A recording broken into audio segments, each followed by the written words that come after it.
the Hamas terrorists, the savages, they videotaped it themselves because they were really proud of what they were doing. And they took it back and they showed it to their families and they showed it to the other people around them because the Israeli ambassador to the U.S. What do you say to those who believe that Netanyahu decided to go to war to destroy the people of Israel, to sacrifice hostages, soldiers, and the values of the country of Israel? So in this clip, I'm actually using kind of like not to say a debate, but, you know, this is our ambassador. This is America's ambassador to Israel, Mike Huckabee, who has an affinity like no other for Netanyahu, Israel, everything. You know, we already know the type. And then Mehdi Hasan actually will respond to what he says, because obviously he's not going to be, he won't allow himself to get in a debate with anybody. I'm sure he doesn't speak to a single constituent. You know, these politicians will come and they'll tell you, oh, Americans, they, you know, they want to support Israel. And it's like, no, nobody does. Okay? Like, that lie has to stop. But anyway, let's get right to this clip. I think it's ludicrous. I've been with the prime minister almost as much as I have been with my own wife since I have arrived here as ambassador. And anyone who would say that the prime minister wants this war to continue, that he doesn't care what happens, I tell you it's nonsense. Most people know that his perhaps closest aide, Ron Dermer, his Minister of Strategic Affairs, they know him. He was the former Israeli ambassador to the U.S. What they may not know is he has two sons fighting in Gaza right now. What they may not know is that the current ambassador of Israel to the United States, Ambassador Leiter, a wonderful human being and an incredible diplomat and statesman, one of his sons was killed in Gaza. There are many members of the senior cabinet of the prime minister who are right now in Gaza in combat.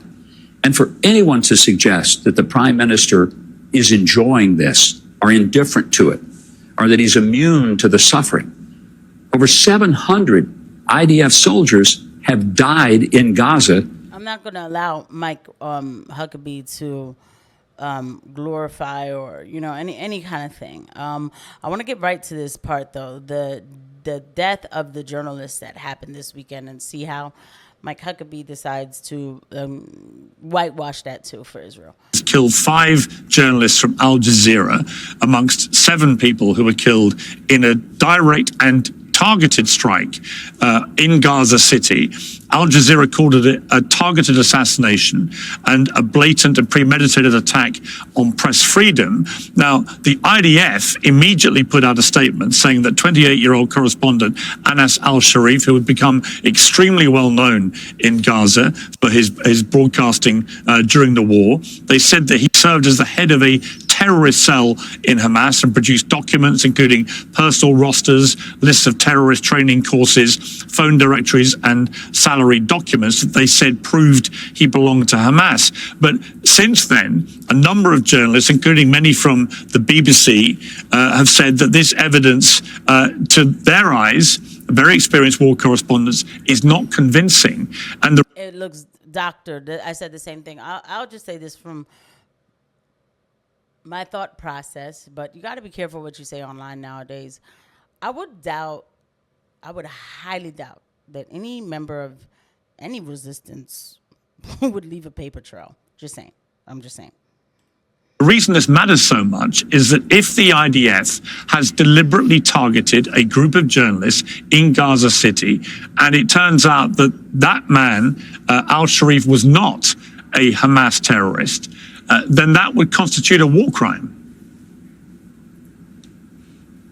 I also would point, there are photos where this alleged journalist is hugging the head of Hamas and smiling and yucking it up for the cameras. Okay. There is evidence that indicates that he was an asset for Hamas.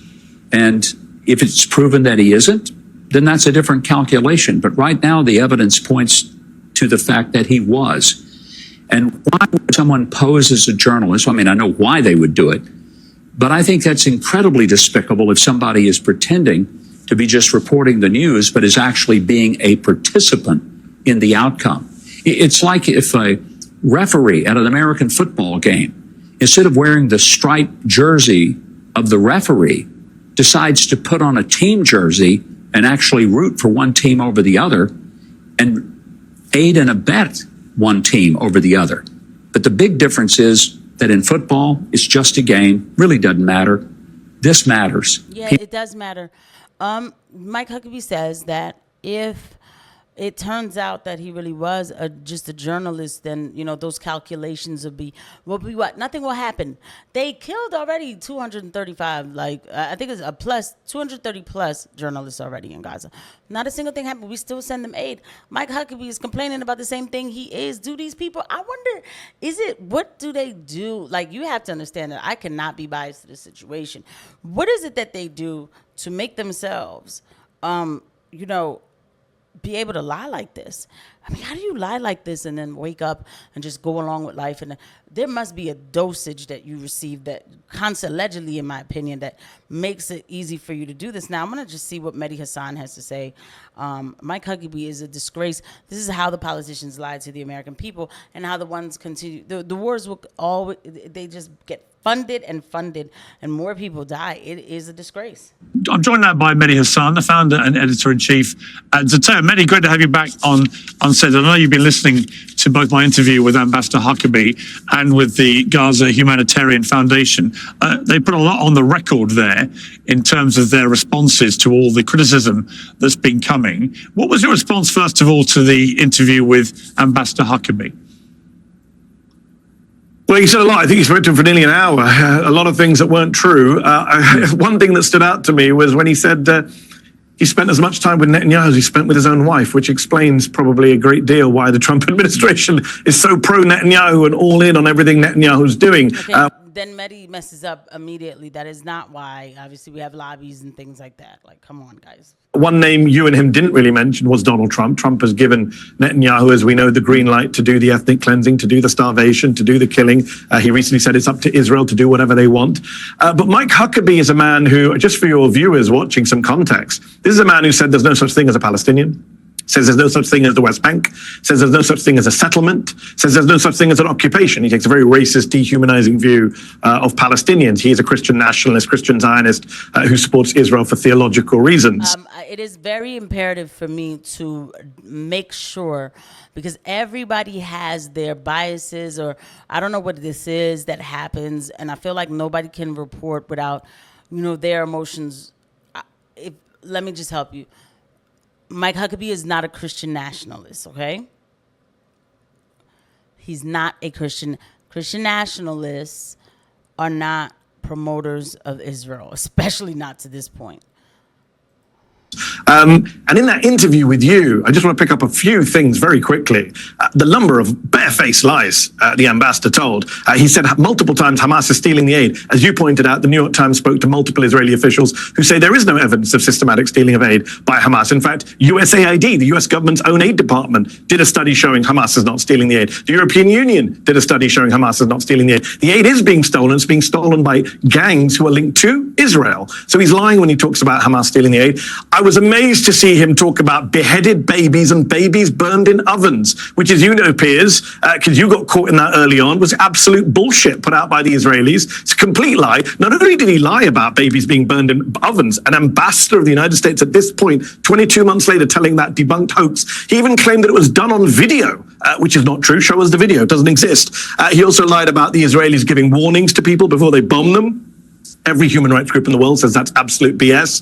The Baka Cafe in Gaza City was bombed just last month. 30 people killed. A seaside cafe where they're having a children's birthday party. A boxer was killed. A sports star was killed. Children were killed. No warning given. They dropped a 500-pound bomb on a crowded seaside cafe. And then, of course, he lied about Anas al-Sharif and his crew. He said that the evidence points to them being Hamas. As you pointed out, no one who's looked at any of the evidence provided by Israel says that's evidence of Hamas.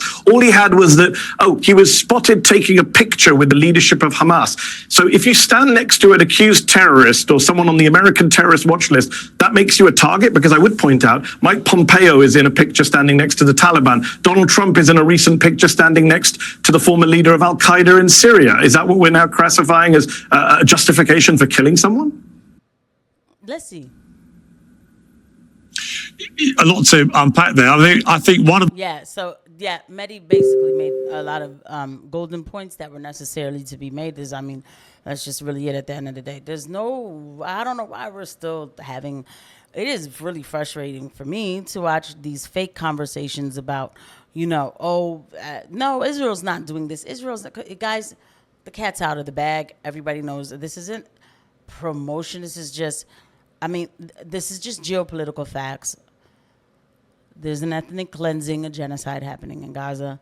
And pretty soon they'll come after they're done finishing the job. These are their words, not mine. I'm going to finish the job. And then they'll come with a fake, we have a two-state solution. But how many people will be gone? But two-state what?